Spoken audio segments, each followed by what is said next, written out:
E. Ego. Moi. From very early on in his work, Lacan plays on the fact that the German term which Freud uses, ich, can be translated into French by two words, moi, the usual term which French psychoanalysts use for Freud's ich, and je. This had first been pointed out by the French grammarian Édouard Pichon, see Rudinesco. Thus, for example, in his paper on the mirror stage, Lacan oscillates between the two terms, Lacan 1949. While it is difficult to discern any systematic distinction between the two terms in this paper, it is clear that they are not simply used interchangeably. And in 1956, he is still groping for a way to distinguish clearly between them. It was the publication of Jacobson's paper on shifters in 1957 that allowed Lacan to theorize the distinction more clearly. Thus, in 1960, Lacan refers to the je as the shifter, which designates but does not signify the subject of the enunciation. Most English translations make Lacan's usage clear by rendering moi as ego and je as I. When Lacan uses the Latin term ego, the term used to translate Freud's ich in the standard edition, he uses it in the same sense as the term moi, but also means it to imply a more direct reference to Anglo-American schools of psychoanalysis, especially ego psychology. Freud's use of the term ich, ego, is extremely complex and went through many developments throughout the course of his work before coming to denote one of the three agencies of the so-called structural model, the other being the it and the superego. Despite the complexity of Freud's formulations on the ego, Lacan discerns two main approaches to the ego in Freud's work and points out that they are apparently contradictory. On the one hand, in the context of the theory of narcissism, the ego takes sides against the object. Whereas on the other hand, in the context of the so-called structural model, the ego takes sides with the object. The former approach places the ego firmly in the libidinal economy and links it with the pleasure principle, whereas the latter approach links the ego to the perception consciousness system and opposes it to the pleasure principle. Lacan aims to that the apparent contradiction between these two accounts disappears when we free ourselves from a naive conception of the reality principle. See reality principle. Thus, the reality that the ego mediates with in the latter account is in fact made out of the pleasure principle which the ego represents in the former account. However, it is arguable whether this argument really resolves the contradiction or whether it does not, in effect, simply privilege the former account at the expense of the latter, where the ego is said to grow in the flower pot of the pleasure principle. Lacan argues that Freud's discovery of the unconscious removed the ego from the central position to which Western philosophy, at least since Descartes, had traditionally assigned it. Lacan also argues that the proponents of ego psychology betrayed Freud's radical discovery by relocating the ego as the center of the subject, the autonomous ego. In opposition to this school of thought, Lacan maintains that the ego is not at the center, that the ego is in fact an object. The ego is a construction which is formed by identification with a specular image in the mirror stage. It is thus the place where the subject becomes alienated from himself, transforming himself into the counterpart. This alienation on which the ego is based is structurally similar to paranoia, which is why Lacan writes that the ego has a paranoiac structure. The ego is thus an imaginary formation as opposed to the subject, which is a product of the symbolic. Indeed, the ego is precisely a méconnaissance of the symbolic order, the seat of resistance. The ego is structured like a symptom. The ego is structured exactly like a symptom. At the heart of the subject, it is only a privileged symptom, the human symptom par excellence, the mental illness of man. Lacan is therefore totally opposed to the idea current in ego psychology that the aim of psychoanalytic treatment is to strengthen the ego, since the ego is the seat of illusions. To increase its strength would only succeed in increasing the subject's alienation. The ego is also the source of resistance to psychoanalytic treatment, and thus to strengthen it would only increase those resistances. Because of its imaginary fixity, the ego is resistant to all subjective growth and change, and to the dialectical movement of desire. By undermining the fixity of the ego, psychoanalytic treatment aims to restore the dialectic of desire and reinitiate the coming into being of the subject. Lacan is opposed to the ego psychology view, which takes the ego of the analysant to be the ally of the analyst in the treatment. He also rejects the view that the aim of, which takes the ego of the analysant to be the ally of the analyst in the treatment. He also rejects the view that the aim of psychoanalytic treatment is to promote the adaptation of the ego to reality. Ego ideal, idéal du moi. In Freud's writings, it is difficult to discern any systematic distinction between the three related terms ego ideal, ideal ego, ideal ich, and superego, über-ich, although neither are the terms simply used interchangeably. Lacan, however, argues that these three formations of the ego are each quite distinct concepts which must not be confused with one another. In his pre-war writings, Lacan is mainly concerned to establish a distinction between the ego ideal and the superego, and does not refer to the ideal ego, although both the ego ideal and the superego are linked with the decline of the Oedipus complex and both are products of identification with the father. Lacan argues that they represent different aspects of the father's dual role. The superego is an unconscious agency whose function is to repress sexual desire for the mother, whereas the ego ideal exerts a conscious pressure towards sublimation and provides the coordinates which enable the subject to take up a sexual position as a man or woman. In his post-war writings, Lacan pays more attention to distinguishing the ego ideal from the ideal ego. French, moi idéal. Note, at one point in 1949, Lacan uses the term je idéal to render Freud's ideal ich. However, he soon abandons this practice and for the rest of his work uses the term moi idéal. Thus, in the 1953-54 seminar, he develops the optical model to distinguish between these two formations. He argues that the ego ideal is a symbolic introjection, whereas the ideal ego is the source of an imaginary projection.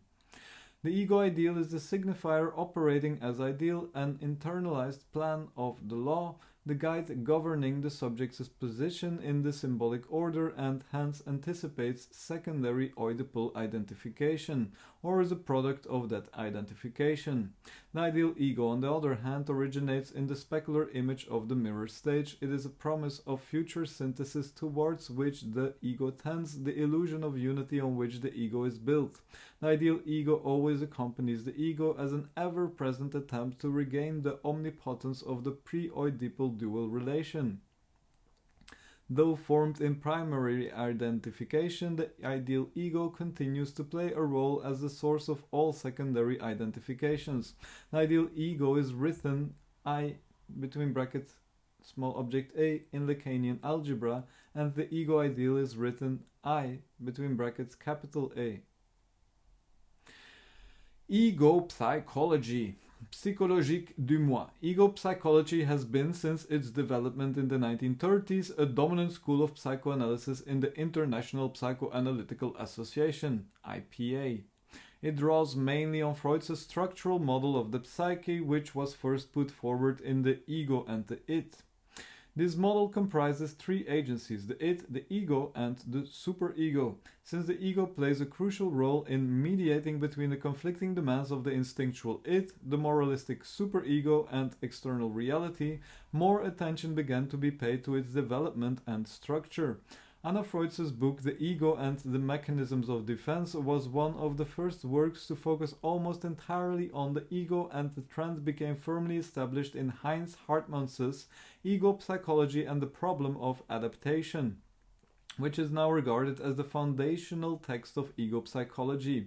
Ego psychology was taken to the United States by the Austrian analyst who emigrated there in the late 1930s, and since the early 1950s it has been the dominant school of psychoanalysis not only in the United States but also in the whole of the IPA.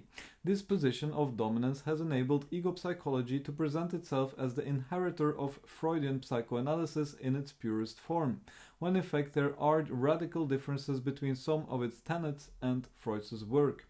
For much of his professional life, Lacan disputed ego psychology's claim to be the true heir to the Freudian legacy, even though Lacan's analyst Rudolf Löwenstein was one of ego psychology's founding fathers. After Lacan was expelled from the IPA in 1953, he was free to voice his criticisms of ego psychology openly, and during the rest of his life he developed a sustained and powerful critique. Much of Lacanian theory cannot be properly understood without reference to the ideas of ego psychology with which Lacan contrasts it. Lacan challenged all the central concepts of ego psychology, such as the concepts of adaptation and the autonomous ego. His criticisms of ego psychology are often intertwined with his criticisms of the IPA, which was dominated by this particular school of thought. Lacan presents both ego psychology and the IPA as the antithesis of true psychoanalysis, and argues that both were irremediably corrupted by the culture of the United States. See Factor C. Lacan's powerful critique has meant that few people now accept uncritically the claims of ego psychology to identify itself as classical psychoanalysis. End of analysis. Fin d'analyse. In Analysis Terminable and Interminable, Freud discusses the question of whether it is ever possible to conclude an analysis or whether all analyses are necessarily incomplete. Lacan's answer to this question is that it is indeed possible to speak of concluding an analysis. Although not all analyses are carried through to their conclusion, analytic treatment is a logical process which has an end, and Lacan designates this endpoint by the term end of analysis. Given that many analyses are broken off before the end of analysis is reached, the question arises as to whether such analysis can be considered successful or not. To answer this question, it is necessary to distinguish between the end of analysis and the aim of psychoanalytic treatment. The aim of psychoanalytic treatment is to lead the analysant to articulate the truth about his desire. Any analysis, however incomplete, may be regarded as successful when it achieves this aim. The question of the end of analysis is therefore something more than whether a course of analytic treatment has or has not achieved its aim. It is a question of whether or not the treatment has reached its logical endpoint. Lacan conceives of this endpoint in various ways. 1. In the early 1950s, the end of analysis is described as the advent of a true speech and the realization by the subject of his history. See Speech. The subject begins the analysis by speaking about himself without speaking to you, or by speaking to you without speaking about himself. When he can speak to you about himself, the analysis will be over. The end of analysis is also described as coming to terms with one's own mortality. 2. In 1960, Lacan describes the end of analysis as a state of anxiety and abandonment and compares it to the helplessness of the human infant. 3. In 1964, he describes it as the point when the analysant has traversed the radical fantasy. See Fantasy. 4. In the last decade of his teaching, he describes the end of analysis as identification with the symptom and as knowing what to do with the symptom. See Symptom. Common to all these formulations is the idea that the end of analysis involves a change in the subjective position of the analysant's subjective destitution, and a corresponding change in the position of the analyst, the loss of being. French, désêtre of the analyst, the fall of the analyst from the position of the subject supposed to know. At the end of the analysis, the analyst is reduced to a mere surplus, a pure objet petit, the cause of the analysant's desire.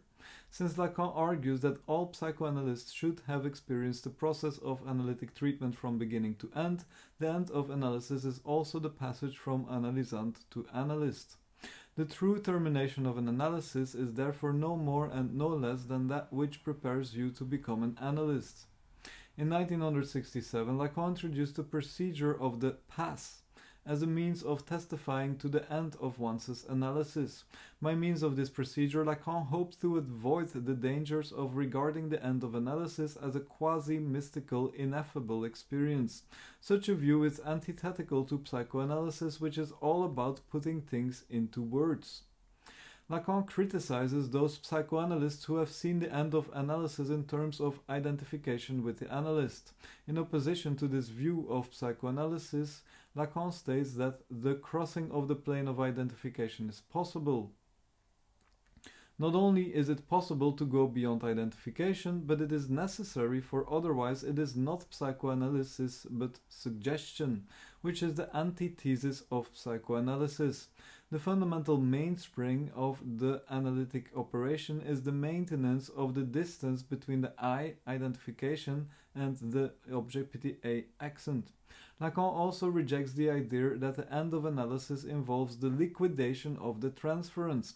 The idea that the transference can be liquidated is based on a misunderstanding of the nature of the transference, according to which the transference is viewed as a kind of illusion which can be transcended. Such a view is erroneous because it entirely overlooks the symbolic nature of the transference. Transference is part of the essential structure of speech. Although analytic treatment involves the resolution of the particular transference relationship established with the analyst, transference itself still subsists after the end of analysis. Other misconceptions of the end of analysis which Lacan rejects are strengthening the ego, adaptation to reality, and happiness.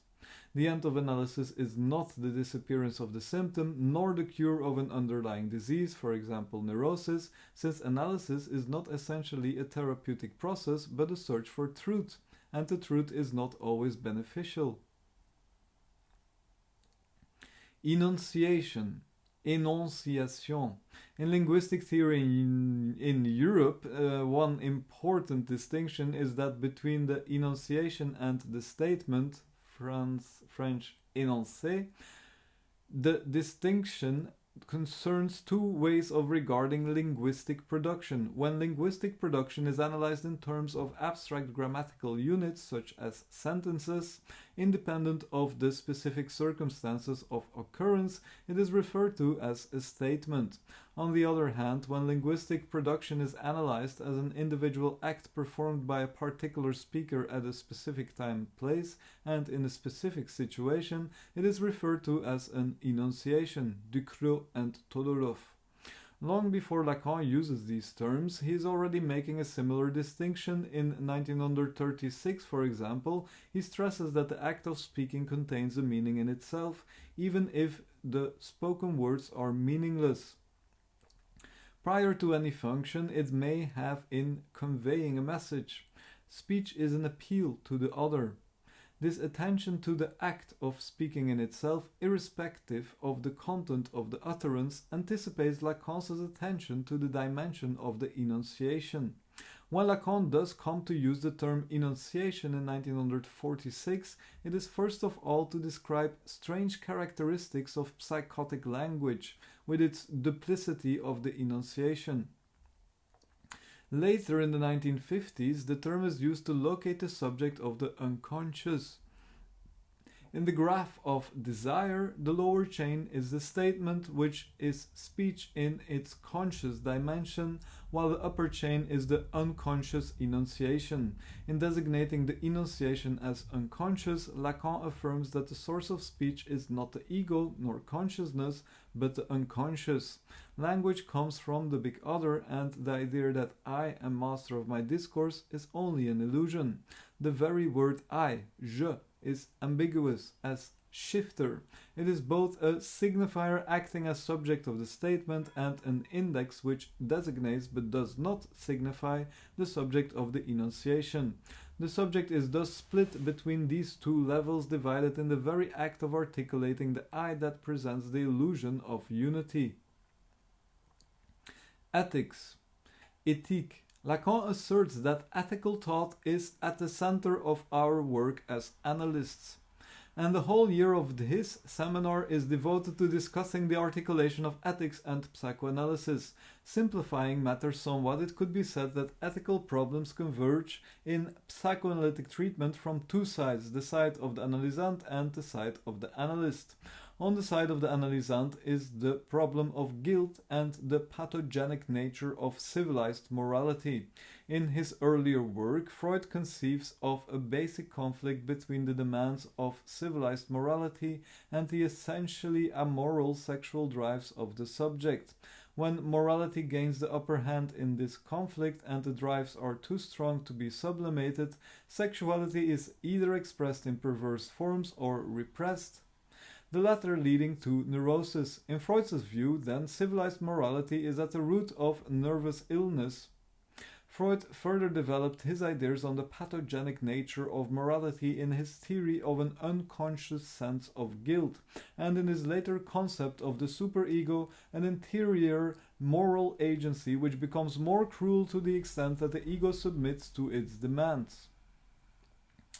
On the side of the analyst is the problem of how to deal with the pathogenic morality and unconscious guilt of the analysant, and also with the whole range of ethical problems that may arise in psychoanalytic treatment. These two sources of ethical problems pose different questions for the analyst. Firstly, how is the analyst to respond to the analysant's sense of guilt? Certainly not by telling the analysant that he is not really guilty, or by attempting to soften, blunt, or attenuate his sense of guilt, or by analyzing it away as a neurotic illusion. On the contrary, Lacan argues that the analyst must take the analysant's sense of guilt seriously, for at bottom, whenever the analysant feels guilty, it is because he has at some point given way on his desire. From an analytic point of view, the only thing of which one can be guilty is of having given ground relative to one's desire. Therefore, when the analysant presents him with a sense of guilt, the analyst's task is to discover where the analysant has given way on his desire. Secondly, how is the analyst to respond to the pathogenic morality which acts via the superego? Freud's views of morality as a pathogenic force might seem to imply that the analyst simply has to help the analysant free himself from moral constraints. However, while such an interpretation may find some support in Freud's earlier work, Lacan is firmly opposed to such a view of Freud, preferring the more pessimistic Freud of civilization and its discontents, and stating categorically that Freud was in no way a progressive. Psychoanalysis, then, is not simply a libertine ethos. This seems to present the analyst with a moral dilemma. On the one hand, he cannot simply align himself with civilized morality, since this morality is pathogenic. On the other hand, nor can he simply adopt an opposing libertine approach, since this too remains within the field of morality. The rule of neutrality may seem to offer the analyst a way out of this dilemma, but in fact it does not, for Lacan points out that there is no such thing as an ethical neutral position. The analyst cannot avoid then having to face ethical questions. An ethical position is implicit in every way of directing psychoanalytic treatment, whether this is admitted or not by the analyst. The ethical position of the analyst is most clearly revealed by the way that he formulates the goal of the treatment. For example, the formulations of ego psychology about the adaptation of the ego to reality imply a normative ethics. It is in opposition to this ethical position that Lacan sets out to formulate his own analytic ethic. The analytic ethic that Lacan formulates is an ethic which relates action to desire. See act. Lacan summarizes it in question: have you acted in conformity with the desire that is in you? He contrasts this ethic with the traditional ethics of Aristotle, Kant, and other moral philosophers on several grounds. Firstly, traditional ethics revolves around the concept of the good, proposing different goods, which all compete for the position of the sovereign good. The psychoanalytic ethic, however, sees the good as an obstacle in the path of desire. Thus, psychoanalysis, a radical repudiation of a certain ideal of the good, is necessary. The psychoanalytic ethic rejects all ideals, including ideals of happiness and health, and the fact that ego psychology has embraced these ideals bars it from claiming to be a form of psychoanalysis. The desire of the analyst cannot therefore be the desire to do good or to cure.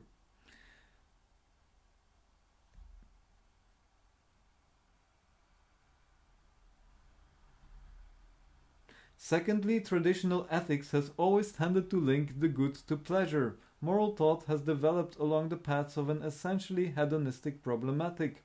The psychoanalytic ethic, however, cannot take such an approach because psychoanalytic experience has revealed the duplicity of pleasure. There is a limit to pleasure, and when this is transgressed, pleasure becomes pain. See jouissance. Thirdly, traditional ethics revolves around the service of goods, which put work and a safe, ordered existence before questions of desire.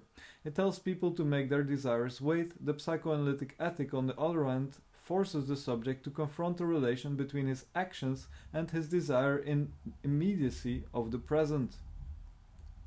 After his 1959-1960 seminar on ethics, Lacan continues to locate ethical questions at the heart of psychoanalytic theory.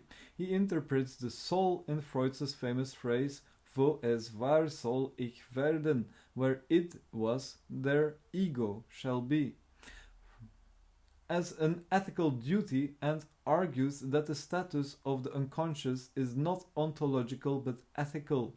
In the 1970s, he shifts the emphasis of psychoanalytic ethics from the question of acting, have you acted in accordance with your desire, to the question of speech. It now becomes an ethic of speaking well, l'éthique du bien dire.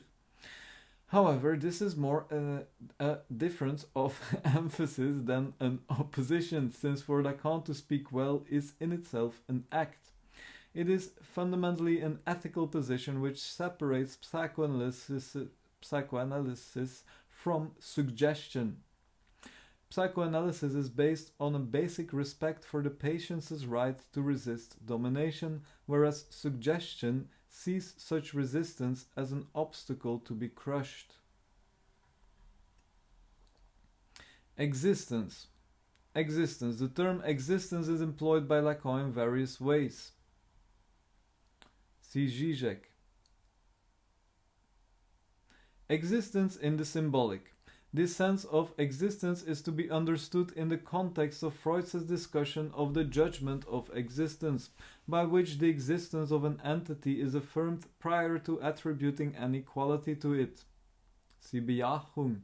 Only what is integrated in the symbolic order fully exists in this sense, since there is no such thing as a pre-discursive reality. It is in this sense that Lacan argues that woman does not exist. The symbolic order contains no signifier for femininity, and hence the feminine position cannot be fully symbolized. It is important to note that in the symbolic order nothing exists except on an assumed foundation of absence. Nothing exists except insofar as it does not exist. In other words, everything that exists in the symbolic order only exists by virtue of its difference to everything else. It was Saussure who first pointed this out when he argued that in language there are no positive terms, only differences. Existence in the real. In this sense, it is only that which is impossible to symbolize that exists, the impossible thing at the heart of the subject. There is, in effect, something radically unassimilable to the signifier. It is quite simply the subject's singular existence. This is the existence of the subject of the unconscious, capital S, which Lacan describes as an ineffable, stupid existence. This second sense of the term existence is exactly the opposite of existence in the first sense, whereas existence in the first sense is synonymous with Lacan's use of the term being. Existence in the second sense is opposed to being. Lacan coins the neologism existence to express the idea that the heart of our being, Kern unseres Wesen, is also radically big other, strange, outside.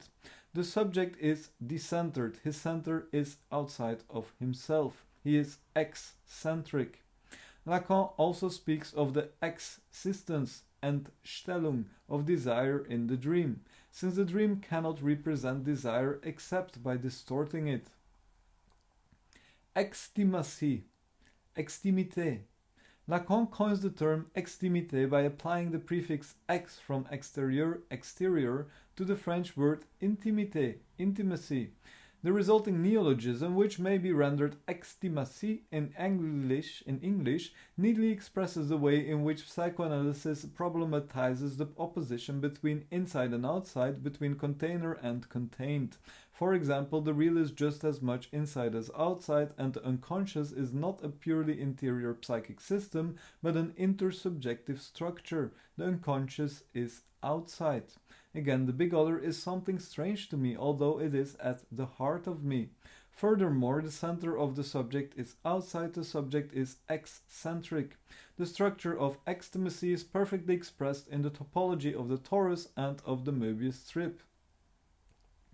The concept of extimacy has been further developed by Jacques-Alain Miller in his seminar of 1985-1986. See the summary of this seminar and other related articles in Blacher.